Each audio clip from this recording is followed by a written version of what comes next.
France से खरीदे गए राफेल विमान पर विजय मानकर ने कहा, सुरक्षा के लिहाज से जरूरी लेकिन कीमत के लिहाज से बिल्कुल ठीक नहीं है राफेल। इससे एडवांस विमान तो चाइना का J-20 है जिसकी कीमत $110 मिलियन है। फ्रांस से खरीदे गए 5 राफेल विमान भारत पहुंच गए हैं। चीन के साथ जारी तनाव के बीच राफेल के भारतीय वायुसेना में शामिल होने को गेम चेंजर बताया जा रहा है। हालांकि चीन की वायु शक्ति को कम करके नहीं आंका जा सकता है। मानवतावादी मीडिया से चर्चा करते हुए विजय मानकर ने कहा है कि भारत के एयर स्पेस और सुरक्षा के लिए यह जरूरी है, लेकिन यह विमान पाकिस्तान के J-17 ब्लॉक 3 के मुकाबले अधिक एडवांटेज वाला नहीं है। इसे उसी के समतुल्य माना जा सकता है। यदि हम चाइना की बात करें तो उसके पास 5th जनरेशन का J-20 लड़ाकू विमान है जो बहुत ज़्यादा एडवांस है। किसी भी प्लेन में स्ट्रेंथ टेक्नोलॉजी अच्छी हो, इलेक्ट्रिक मैग्नो स्पेक्ट्रम इलेक्ट्रॉनिक वारफेयर के प्रावधान ज़्यादा अच्छे हो और सुपर स्क्रू क्रूजिंग एलिमेंट्स अगर अच्छे हो तो उसे ज़्यादा सुपीरियर माना जाता है। उन्होंने कहा है कि इस लिहाज से राफेल J-20 से काफ़ी पीछे है। उस हिसाब से यदि हम इनकी कीमतों का आकलन करते हैं तो राफेल अधिक महंगा है। J-17 ब्लॉक 3 की बात करें तो यह $30 से $35 मिलियन का है, जबकि चाइना का J-20 विमान जो राफेल से एडवांस है की कीमत करीब $110 मिलियन है। वहीं यदि हम राफेल की कीमत को डॉलर्स में बदलते हैं तो उसकी कीमत करीब 230 से 235 मिलियन है। इस लिहाज से मुझे लगता है कि पैसे के लिहाज से यह कॉस्ट बेसिस एनालिसिस का सौदा नहीं है, लेकिन भारत की सुरक्षा को लेकर यह आय है तो बहुत ज़रूरी था, लेकिन कीमत को देखते हुए इंडिजिनस प्रोडक्शन करना बहुत ज़रूरी है। सर, अभी राफेल आया है तो चीन और पाकिस्तान और भारत को लेकर इसको आप कैसे देखते हैं? नहीं, राफेल आया ये भारत के एयर स्पेस के लिए जो सुरक्षा के लिए काफ़ी अच्छा हुआ, लेकिन पाकिस्तान का जो JF-17 ब्लॉक 3 है ये उसी का 4+ जनरेशन का राफेल जो है वो प्लेन है।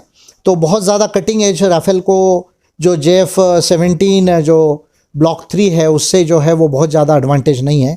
और चाइना की यदि बात करें तो चाइना के पास J-20 जो 5th जनरेशन का प्लेन है वो बहुत ज़्यादा एडवांस है।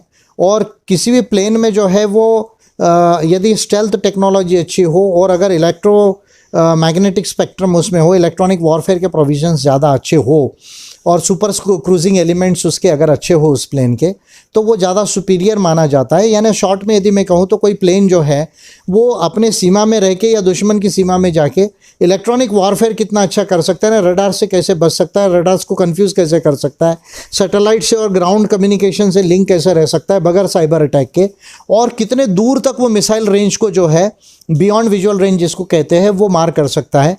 ये उसकी कैपेबिलिटीज़ होती है। उन कैपेबिलिटीज़ को यदि देखा जाए तो J-20 से राफेल पीछे है और JF-17 ब्लॉक 3 के मुकाबले में लगभग दोनों जो है वो एक जैसे ही प्लेन्स है। उस लिहाज से प्राइस राफेल का बहुत ज़्यादा है, क्योंकि $30-35 मिलियन जो है वो JF-17 जो है ब्लॉक 3 है, और J-20 जो चाइना का जो 5th जनरेशन जो इससे आगे का प्लेन है वो लगभग $110 मिलियन में है। और अगर डॉलर्स में यदि हम कन्वर्ट करें तो राफेल की जो कीमत है वो लगभग $230-235 मिलियन होती है। तो मुझे लगता है कि पैसे के लिहाज से ये बहुत ज़्यादा कॉस्ट बेनिफिट एनालिसिस का जो है वो सौदा नहीं है, लेकिन भारत की सुरक्षा के लिए अभी आया है तो ठीक है, वो ज़रूरी था। लेकिन प्राइस को लेकर इंडिजिनियस प्रोडक्शन करना बहुत ज़्यादा ज़रूरी है।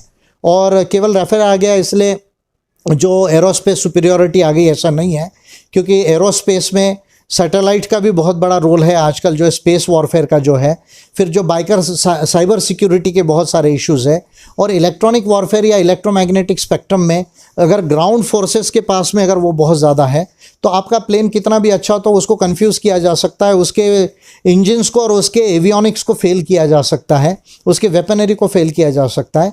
तो मैं समझता हूँ कि 6 डोमेन्स ऑफ वॉर जब तक कंप्लीट नहीं होंगे तब तक जो है केवल राफेल आने से सुपीरियरिटी गेन नहीं होगी।